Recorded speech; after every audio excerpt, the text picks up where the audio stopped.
Nós vamos começar pelo sistema que eu julgo mais importante, que é o sistema onde realmente ocorre o peão isolado. É o sistema onde as brancas elas trocam em D5. Vamos dar uma revisada em como nós chegamos na variante Tarrashi. E4, E6, E4, D5. As brancas aqui, para entrarem na variante Tarrashi, jogam o lance cavalo D2. Segue aqui C5, que é a minha recomendação. Algumas pessoas vão recomendar o lance cavalo F6, que é um dos lances principais. Existe também aqui nessa posição, além do lance cavalo F6, o lance bispo E7, a variante Rubinstein, que é com D4. Existe a linha do cavalo C6, que é a variante Guimard, que é muito jogada pelo brasileiro Iago Santiago, mas eu vou recomendar para vocês o C5, tá bom, galera? Que é chamado de sistema aberto da Tarrashi. Peão captura, nós jogaremos sempre peão captura, embora exista o lance dama captura. Eu prefiro o lance peão captura, tá bom, pessoal? Então, peão captura, cavalo de G para F3, nós jogaremos cavalo C6, bispo B5. Veja que o lance bispo B5, ele acelera bastante o desenvolvimento das brancas, tá? Então, as brancas já estão ameaçando rocar e fazer um cheque com torre E1. Então, você precisa ser muito cauteloso no desenvolvimento. Aqui vai uma ideia que é semelhante à própria variante francesa das trocas, tá, pessoal? O nosso cavalo de G8, ele vai ir para casa de E7. É claro que primeiro o bispo ele vai passar. Vamos ver, ó, bispo D6.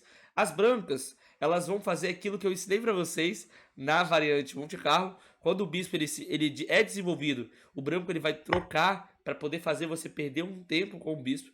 Depois de bispo toma C5, o branco vai rocar. Perceba que se você faz aqui o lance cavalo F6, você pode estar entrando em problemas, tá, galera?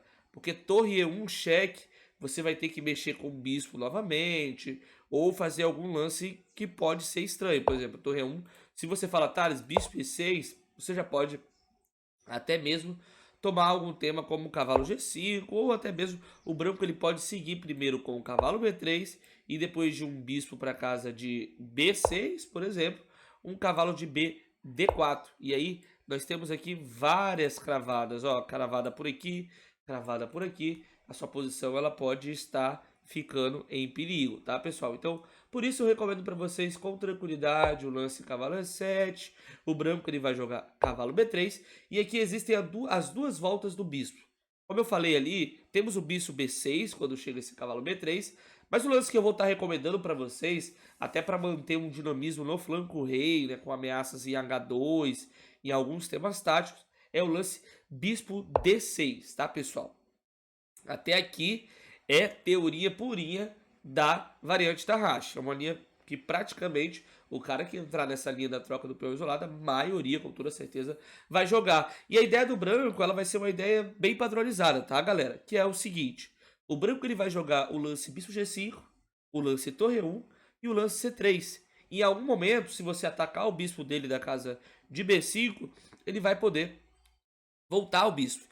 Ele não vai trocar o bispo pelo cavalo, pelo menos não na maioria das vezes.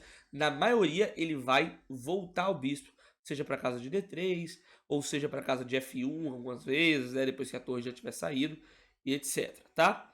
Então, por exemplo, a teoria ela recomenda aqui como melhor lance o torre E1 juntamente com o bispo G5. E acaba que depois de rock nós temos aqui uma transposição, porque o branco ele vai jogar o lance bispo G5, tá? Tome bastante cuidado com o lance F6, porque ele pode dar alguns probleminhas.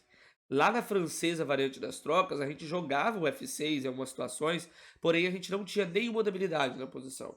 Então a gente deixava a casa de E6, mas sem debilidades. Aqui nós temos uma debilidade, que é o ponto de D5, o nosso peão isolado.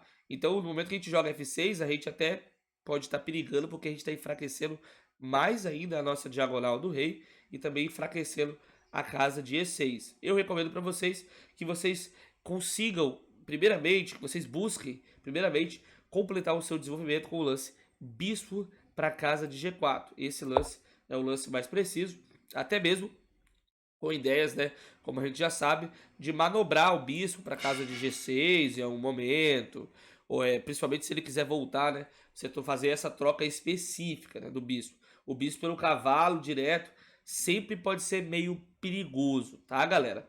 O branco ele costuma aqui até mesmo voltar o bispo já direto para casa de E2. A gente seguiria com o lance H6 e as brancas poderiam jogar algo como o bispo H4 para poder trocar os bispos. Elas também querem trocar o bispo. É claro que tomar o cavalo normalmente não seria bom para o branco, como a gente já aprendeu. Seguiria, por exemplo, uma ideia como torre E8, e aí o branco bloquearia o peão. E a gente tem aqui uma posição bem saudável, tá, pessoal? Bem saudável. Nós podemos seguir com dama B6, depois trazer a nossa outra torre para casa de D1. Podemos tentar planejar em algum momento levar o nosso cavalo para alguma dessas casas centrais que estão apoiadas pelos nossos peões, seja a casa de C4 ou seja a casa de E4. O jogo das pretas é um jogo bem interessante, bem dinâmico, né? Você só tem que lembrar que não é para você sair trocando peças de forma, vamos dizer assim, sem nenhum tipo de cautela. Pense antes, né? Por exemplo, bispo captura cavalo, não vai ser um lance tão bom. Além de você estar entregando o par de bispo, você está trocando mais uma peça melhor. Então, esse é praticamente o esqueleto, né? A ideia básica que a gente vai seguir nessa variante das trocas, não, nessa variante da hash, onde as brancas elas jogam capturando em D5 e a gente tem o famoso sistema aberto. Show de bola? Espero que vocês tenham gostado. Nós vamos voltar já já com as partidas modelo. Tchau, tchau.